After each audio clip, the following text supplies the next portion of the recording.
এই সংসারে সুখ আর সন্তোষ লাভ করার পথ কি? ত্যাগ করা নাকি মেনে নেওয়া? এটা হলো একটা ধাঁধার সমান, আর যে বুঝতে পারে তার কাছে এক মিত্রের সমান। দেখুন, আপনি যা বদলাতে পারেন তা আপনি বদলে ফেলুন, যা আপনি বদলাতে পারবেন না তা আপনি স্বীকার করে নিন, আর যা মেনে নিতে পারবেন না তাকে নিজের থেকে আলাদা করে দিন। ধরুন, আপনার কোনো অভ্যেস আছে যা আপনি বদলাতে চান, বদলে ফেলুন। যদি কোনো সমস্যা থাকে যা বদলানো আপনার হাতে নেই, তা স্বীকার করে নিয়ে তার সাথে পথ চলা শুরু করে দিন। যদি কোনো আবেগ থাকে, পরিস্থিতি থাকে বা কোনো বস্তু থাকে যা আপনি মানতেই পারছেন না, কোনোদিনও মানতে পারবেন না, তাকে নিজের থেকে আলাদা করে দিন। একেও সন্ন্যাস বলা হয়। জীবনে সুখ দুঃখ, ক্ষয় হোক বা লাভ, এই সবেতেই সমান রূপে যাপন করা, তাই হলো সন্ন্যাস। এতেই জীবনের আনন্দ রয়েছে। তাহলে এই আনন্দ উপভোগ করুন আর আমার সাথে ভালোবেসে বলুন, রাধা রাধা। আজ আমি আপনাকে একটা কাহিনী শোনাবো। একটা খাড়াই উঁচু পাহাড় ছিল, যা বেয়ে ওঠা প্রায় অসম্ভব কাজ ছিল। এবার একদিন কয়েকটা ব্যাঙ এলো আর তা বেয়ে উঠতে শুরু করলো। আস্তে আস্তে প্রত্যেকটা ব্যাঙ মিলে লাফিয়ে লাফিয়ে ওপরে ওঠার চেষ্টা করছিল। নিচে কিছু পশু দাঁড়িয়েছিল যারা বলছিল, এটা তো অসম্ভব ব্যাপার, এই ব্যাঙগুলো উঠতেই পারবে না, সকলে পড়ে যাবে। আর তারপর ধীরে ধীরে সমস্ত ব্যাঙ নিচে পড়তে থাকলো। শেষ পর্যন্ত একটাই ব্যাঙ ছিল যে শিখরে পৌঁছতে পারল। জানেন সে কেন পারল? কারণ সেই ব্যাঙ বধির ছিল। সে কারোর কথা শোনেনি। ও স্থির করেছিল শিখরে পৌঁছতে হবে, আর পৌঁছে গেল। এবার এটা কিন্তু আমাদের জন্য অত্যন্ত গুরুত্বপূর্ণ শিক্ষা। আপনি যদি জীবনে নিজের লক্ষ্য স্থির করে থাকেন, তাহলে এদিক ওদিক কারোর কথা শুনবেন না, শুধুই নিজের লক্ষ্যের দিকে অগ্রসর হন। কারণ সাফল্য আপনার প্রচেষ্টার দ্বারাই আপনি পেতে পারেন, অন্যের কথা দ্বারা নয়। তাহলে চেষ্টা করতে থাকুন আর নিজের লক্ষ্য প্রাপ্ত করুন। আর আমার সাথে ভালোবেসে বলুন, রাধা রাধা। এই সূচটা দেখুন, কতটা গুরুত্বপূর্ণ এই সূচ। ওর কতটা ভূমিকা রয়েছে, ও কত রকম ভাবে সাহায্য করতে পারে আমাদের। এর সাহায্যে যদি আপনি চান, তাহলে এক সাধারণ কাপড়কে আপনি পোশাকে পরিবর্তিত করতে পারেন। আপনি যদি চান, তাহলে অনেক ফুল একসাথে নিয়ে একটা মালা বানিয়ে ফেলতে পারেন, বা অলংকার বানিয়ে ফেলতে পারেন। এর সাহায্যে আপনি বাড়িও সাজাতে পারেন। এ হলো অত্যন্ত গুরুত্বপূর্ণ জিনিস। কিন্তু আপনি ভাবুন, যদি এই সূচে এই ছিদ্রই না থাকে, যদি এর সাথে এই সুতোই না জোড়া যায়, তখনও কি এটা এতটাই গুরুত্বপূর্ণ থাকবে? কখনোই না। তখন এটাকে কাউকে কষ্ট দেওয়ার কাজে লাগানো যেতে পারে। দেখুন, একটা অত্যন্ত গুরুত্বপূর্ণ কথা আপনাকে মনে রাখতেই হবে। যে কোনো বস্তু একা তার গুরুত্ব হারিয়ে ফেলে। কোনো কিছুর সাথে তার সম্মান বেড়ে যায়, তার গুরুত্বও বেড়ে যায়। এটা মানুষের ক্ষেত্রেও প্রযোজ্য।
যদি আপনি সামনে এগোতে থাকেন এবং একাই এগোতে থাকেন, তাহলে আপনি যাই করে নিন না কেন, আপনি সেই প্রেম, সেই সম্মান সেই সম্বল পাবেন না। কাউকে নিজের সাথে নিয়ে চলুন, আপনারও মান বাড়বে। কাউকে তার যোগ্য স্থান দিন, আপনারও সম্মান বাড়বে। ঠিক সেইভাবেই যেইভাবে এই সুতোর দ্বারা সূচের সম্মান বাড়ে, আর যেমন প্রেম দ্বারা গুণের মান বেড়ে যায়। তাহলে আসুন আর আমার সাথে ভালোবেসে বলুন, রাধা রাধা। আমরা মনে করি অন্যের উপকার করা, কারোর ভালো করা, কাউকে সাহায্য করা, সেবা করা, দান করা, সুখে দুঃখে কারোর সাথে থাকা, এ হলো আমাদের জীবনের সবথেকে বড় কর্তব্য। এটাই আসল কর্তব্য। কিন্তু এটা কি সত্যি? না। কর্তব্যের জন্য অনেক সময় মানুষকে অনেক অনেক যন্ত্রণা ভোগ করতে হয়। এমন কিছু কর্তব্য থাকে যা পালনের জন্য মানুষকে এমন কিছু পথ দিয়ে যেতে হয় যেখানে কাঁটা আছে, দুঃখ আছে, যন্ত্রণা আছে, বিপদ আছে। সেটা পার করে তবে ও নিজের কর্তব্যকে পূর্ণ করতে পারে। অন্যের উপকার, ভালো কাজ করা, কাউকে সাহায্য করা, দান করা, সেবা করা, সুখে দুঃখে সঙ্গ দেওয়া, এটা কর্তব্য নয়, এটা হলো আনন্দ। কারণ এতে আপনারই জীবন আরো সুখময় হবে, আপনি আরো সুখ পাবেন, আপনার স্বাস্থ্য আরো ভালো হবে, আপনি জীবনে আরো ভালো ভালো মানুষ পাবেন। আর সব থেকে বেশি যদি এ কিছু বাড়িয়ে তোলে, তাহলে তা হলো প্রেম। তাহলে একে কর্তব্য মনে করবেন না, এ হলো শুধুই সেই পথ যাতে অগ্রসর হয়ে আপনি নিজের জীবন অত্যন্ত সুখময় করে তুলতে পারবেন। তাহলে আপনি এটাই করুন আর আমার সাথে ভালোবেসে বলুন, রাধা রাধা। আপনি কখনো একটা পর্বতকে দেখে থাকবেন, দিনের বেলায় যদি দেখেন এই পর্বতকে কত সুন্দর দেখতে লাগে। এত বিশাল, এত সুন্দর প্রকৃতির এই দৃশ্য দেখে মনে শুভ চিন্তার উদ্ভব হয়। এবার সেই পর্বতকেই আপনি অন্ধকারে দেখুন, ততটাই ভয়াবহ মনে হয়। এবার এটাই হয় মানুষের সাথেও, আর এটাই হয় অন্য কোনো স্থানের সাথেও। এবার এর কারণ কি? তাহলে কি মানুষের রূপ, তার ব্যক্তিত্বের কোনো মাহাত্ম্য নেই? না, এরকম কখনোই নয়। এর সমস্ত কৃতিত্ব পায় প্রকাশ। শুধুমাত্র এই প্রকাশে আপনার গুণকে, আপনার ব্যক্তিত্বকে, আপনার রূপ আরো উজ্জ্বল করে সংসারের সামনে নিয়ে আসে। তাহলে আপনিও অন্ধকার থেকে প্রকাশের পথে অগ্রসর হন, সেই মানুষগুলোর দিকে অগ্রসর হন, সেই দিশায় অগ্রসর হন যা আপনার ভেতরের গুণগুলিকে, আপনার ব্যক্তিত্বকে সংসারের সামনে আনতে পারে। যদি আপনি তা করতে পারেন, তাহলে আপনি জীবনভর সুখী থাকবেন। আসুন আর আমার সাথে ভালোবেসে বলুন, রাধা রাধা। আপনি কখনো সূর্যের আলোকে নিজের হাতের মুঠোর মধ্যে রাখার চেষ্টা করেছেন? আপনি নিশ্চয়ই জানেন যে সেটা সম্ভব নয়। আপনি জলকে কখনো বেঁধে রাখার চেষ্টা করুন, সেটাও সম্ভব নয়। কিন্তু যখন এই সূর্যের প্রকাশ, এই উত্তাপ পৃথিবীতে আসে, তখন ধরিত্রী কি করে? সে সমস্ত বনস্পতির মধ্যে তা ভাগ করে দেয়, তাদের বিকাশের সহায়ক হয়ে ওঠে। আর এই ধরিত্রীকে পুজো করা হয়, একে ধরিত্রী মাতা বলা হয়। সেই রকমই চন্দ্রমা রাত্রে যখন উজ্জ্বল হয়, নিজের আলো বিকশিত করে, তখন পথচারী পথিককে তার পথ দেখায়। সেই জন্য চন্দ্রমাকে দেবতা বলা হয়। ঠিক সেইভাবেই আপনি কখনো এই প্রকৃতিকে বেঁধে রাখার চেষ্টা করবেন না। একে আগলে রাখতে শিখুন, একে ভাগ করে নিতে শিখুন, ঠিক প্রেমেরই মতো। এই প্রেমকে কখনো নিজের হাতের মুঠোয় আবদ্ধ করার চেষ্টা করবেন না, বরং একে মন খুলে ভাগ করে নিতে শিখুন। এটা যদি আপনি শিখে নিতে পারেন, তাহলে নিজেকেও প্রসন্ন রাখতে শিখে যাবেন, অন্যদেরও প্রসন্ন রাখতে শিখে যাবেন। আসুন আর আমার সাথে ভালোবেসে বলুন, রাধা রাধা। দুঃখ কি, ভয় কি, এদের কিছুটা এইভাবে ভাবা যেতে পারে। জীবনে যখনই আপনি কিছু একটা লাভ করবেন, তখন সেটা হারানোর ভয় তার সাথেই চলে আসে। যেমন আপনি যদি ধন অর্জন করেন, ধন হারানোর ভয় তার সাথেই চলে আসে। সম্পত্তি অর্জন করলে সেটা লুট হবার ভয় তার সাথেই চলে আসে। আর এটা জীবনের সাথে হয়। যেই মুহূর্তে আপনি জন্ম নেন, মৃত্যুর ভয় তার সাথেই চলে আসে। জন্ম না নিলে মৃত্যু কিভাবে হবে? মৃত্যুর ভয় কোথা থেকে আসবে? এবার এই ভয় কি সেটা আপনাকে বুঝিয়ে বলি। এই ভয় যদি মনের মধ্যে থাকে, জীবনে থাকে, তাহলে যা কিছু লাভ করবেন, সুখ, সম্পত্তি, সুবিধা, ধন, এইগুলি লাভ করার একটা আনন্দ থাকে, এদের সাথে জীবনযাপন করার একটা আনন্দ থাকে। এই ভয় সেই আনন্দ আপনার থেকে কেড়ে নেয়। ধরে নিন কাল আপনার মৃত্যু হতে চলেছে। এবার কালকের মৃত্যুর ভয় আজই মনে পুষে রাখলে তাহলে এই ভয় আজকের সুখ, আজকের শান্তি আপনার থেকে কেড়ে নেবে। ভয় এটাই করে। সেই জন্য মনে রাখবেন, ভয়ের সঙ্গ আপনি ত্যাগ করে দিলে জীবন যাপনের যে সুখ তা চিরকাল আপনার সাথে থাকবে। আসুন আর আমার সাথে ভালোবেসে বলুন, রাধা রাধা। আপনি কখনো কোনো পর্বতে চড়েছেন? কথায় আছে, যখন আমরা পর্বত আরোহণ করি, ওপরে ওঠার সময় দুর্ঘটনার সম্ভাবনা কিছুটা কমে যায়। সেখানেই যখন পর্বত থেকে নিচে নামি, তখন দুর্ঘটনার সম্ভাবনা অত্যন্ত বৃদ্ধি পায়।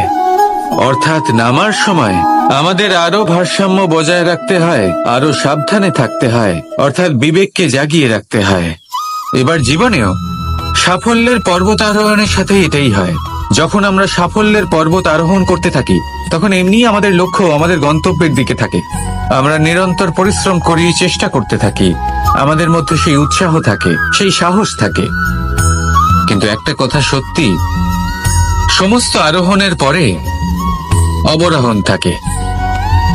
আর এই অবরোহণই থাকে যেখানে বেশিরভাগ মানুষ নিজের ভারসাম্য বজায় রাখতে পারেন না, আর সেখানেই ভেঙে পড়েন। তাই জীবনে যদি সাফল্যের শিখরে পৌঁছতে চান, তাহলে আপনাকে নিরন্তর প্রয়াস করতে হবে, সংঘর্ষ করতে হবে, পরিশ্রম করতে হবে, আর নিজের লক্ষ্যের দিকে একাগ্রতা কেন্দ্রীভূত করতে হবে। তাহলে আপনি নিজের লক্ষ্য অবশ্যই পাবেন। কিন্তু যখন অবরোহণের সময় আসবে, যা নিশ্চিত রূপে আসবেই, তখন আপনাকে সংঘর্ষ করতেই হবে, ধৈর্য ধরতেই হবে, সাবধানে থাকতেই হবে, ভারসাম্য বজায় রাখতেই হবে। এটা হলো অত্যন্ত আবশ্যক। কারণ পরবর্তী সাফল্যের শিখরে আপনাকে পৌঁছতেই হবে, আর তার জন্য আপনাকে সুরক্ষিতভাবে অবরোহণ করতেই হবে। ঠিক কিনা? আসুন আর আমার সাথে ভালোবেসে বলুন, রাধা রাধা। প্রসন্নতা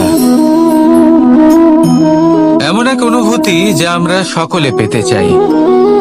এবার এটা ভেবে দেখুন যে আমরা আমাদের প্রসন্নতার জন্য অন্য কাউকে দায়ী কেন করি। আজও এরকম কিছু করেছে, ওর জন্য আমি দুঃখী হয়ে আছি। আজও এমন কিছু করলো যার ফলে আমার মন প্রসন্ন হয়ে উঠল। না, আপনাকে স্পষ্ট করে একটা কথা বলে দিই, আপনার প্রসন্নতা না শুধু আপনার নির্বাচন, না শুধু আপনার হাতে রয়েছে, বরং আপনি নিজের প্রসন্নতাকে নিজেই আকৃষ্ট করেন। এই ফুলগুলিকে দেখুন। এই ফুল, এর সুগন্ধ ছড়ায়, আর এই ফুল নিজের দিকে কীট পতঙ্গদের আকৃষ্ট করে। এবার দেখুন, কীট পতঙ্গ কাদের আকৃষ্ট করে? গিরগিটি বা ব্যাঙ, এরকম কিছু প্রাণীদের। এবার এই যে ফুল, কীট পতঙ্গের জন্য এই যে ফুল, তার বিকাশ হয়, এ আরো প্রস্ফুটিত হয়, ওর বংশ আরো বৃদ্ধি পায়। তাই এর তাৎপর্য হলো সহজ, ফুল উচিত ব্যক্তিকে নিজেকে আকৃষ্ট করে। এবার কীট পতঙ্গের কথা বললে তারা কাদের আকৃষ্ট করে? তাদেরই, যারা তাদেরই শিকার করবে, খাদ্যরূপে গ্রহণ করবে। এবার কাকে আপনি নিজের দিকে আকৃষ্ট করতে চান, তার নির্বাচন আপনারই। আপনি কি প্রসন্নতাকে নিজের দিকে আকৃষ্ট করতে চান, নাকি অপ্রসন্নতাকে করতে চান, তার নির্বাচন আপনারই। আপনি জীবনে যা কিছু পাবেন, সুখ, দুঃখ, আশা, নিরাশা, প্রসন্নতা, অপ্রসন্নতা, সবই হলো আপনারই নির্বাচনের পরিণাম। তাহলে সঠিক নির্বাচন করুন, আর আমার সাথে ভালোবেসে বলুন, রাধা রাধা। ঘূর্ণিঝড়। যখন এই ঘূর্ণিঝড় আসে, তখন প্রচন্ড বেগে হাওয়া বয়ে চলে। সেই সময় এমন কিছু বৃক্ষ আছে যা কঠিন হয়ে দৃঢ় হয়ে দাঁড়িয়ে থাকে। সেই গাছ যা 10 বছর ধরে বা সহস্র বছর ধরে দাঁড়িয়ে থাকে, তাদেরকে আপনি খুব সহজে নাড়াতে পারবেন না। কিন্তু ঘূর্ণিঝড়, এর প্রভাব এতটাই তীব্র হয়, এর হাওয়াতে এতটাই প্রবল শক্তি থাকে যে এই বৃক্ষগুলিকে উচ্ছেদ করে, সেই বৃক্ষ নষ্ট হয়ে যায়। এবার এমন কিছু বৃক্ষ থাকে যাদের কাণ্ড নমনীয় হয়, খুবই নরম হয়। সেই জন্য যখন জোরে বাতাস বয়, কোনো ঘূর্ণিঝড় আসে, তখন এই বৃক্ষগুলি ঝুঁকে যায়। আর যখন এই ঘূর্ণিঝড় চলে যায়, শান্ত হয়ে যায়, তখন ওরা আবার দাঁড়িয়ে পড়ে। এবার এটাকে আপনি কি বলবেন, কি বুঝবেন আপনি? সুযোগ সন্ধানী? না, বরং এটাই হলো প্রকৃত আদর্শ। যখন আপনার সামনে এমন কেউ থাকেন যিনি আপনার থেকে অনেক শক্তিশালী, তখন তাকে সম্মান করা আপনাকে শিখতেই হবে। তাই মনে রাখবেন, এই সংসারে যখনই দুই শক্তির একে অপরের সাথে সংঘর্ষ হয়, শুধুই বিনাশ হয়। কিন্তু যখন শক্তির সাথে আসক্তি মিলিত হয়, সেখানে সুরক্ষা থাকে, সেখানেই কিছু নির্মাণ হয়। তাই আসুন আর আমার সাথে ভালোবেসে বলুন, রাধা রাধা। ভয়, আমরা ভয়ের বিষয়ে অনেক কথা বলি, ভয়ের থেকে সবসময় দূরে পালাই।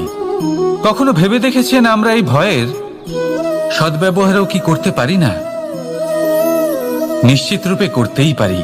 এমন কোনো অক্ষর নেই যার দ্বারা কোনো মন্ত্র হয় না। তাই নিশ্চিত রূপে এই ভয়েরও সদ্ব্যবহার আমরা করতেই পারি। নির্ভর করছে আপনার দৃষ্টিভঙ্গির ওপর, আপনার প্রতিক্রিয়ার ওপর। ভয় যখন সামনে আসে, দুটো পথ থাকে। প্রথমটা হলো ভয়ভীত হয়ে চুপচাপ পালিয়ে যাওয়া, আর দ্বিতীয় পথ সেই ভয়ের সম্মুখীন হওয়া। সেই ভয়ে ডুবে গিয়ে দেখুন এমন কি আছে যা আপনাকে পিছনে টেনে রাখছে। নিজের সাহসকে জাগিয়ে তুলুন, নিজেকে আরো শক্তিশালী বানিয়ে তুলুন, নিজেকে আরো শ্রেষ্ঠ বানিয়ে তুলুন, আর আপনার সামনে যা আছে সব প্রাপ্ত করে নিন। সেই ভয়, আপনি তার থেকে পালিয়ে যেতে চান নাকি তার সম্মুখীন হয়ে নিজেকে আরো শ্রেষ্ঠ বানাতে চান? সেই চয়ন আপনারই, প্রতিক্রিয়া আপনারই, দৃষ্টিভঙ্গি আপনারই। আসুন আর আমার সাথে ভালোবেসে বলুন, রাধা রাধা।